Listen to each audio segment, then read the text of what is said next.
नमस्कार मित्रांनो, आपण आता कानगावच्या मराठी शाळेत आलेलो आहोत. पण ग्रामपंचायत ही ग्रामपंचायत संस्था आहे, ही शासकीय संस्था आहे. याच्यावर कुठलाही गुन्ह्याचा अधिकार नाही आणि एक अभिव्यक्ती स्वातंत्र्य म्हणून आपण प्रश्न मांडणार आहोत.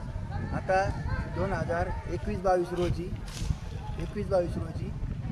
असा ठराव घेण्यात आलेला होता शाळेच्या मागणीनुसार की संरक्षण भिंत शाळेला गरज आहे.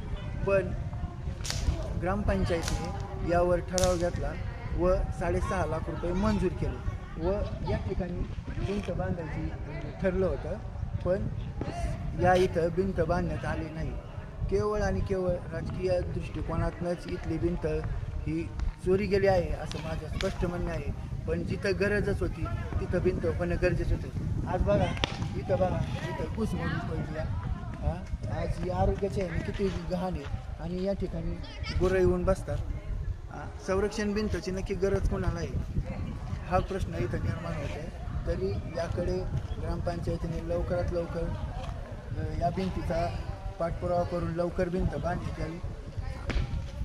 नमस्कार.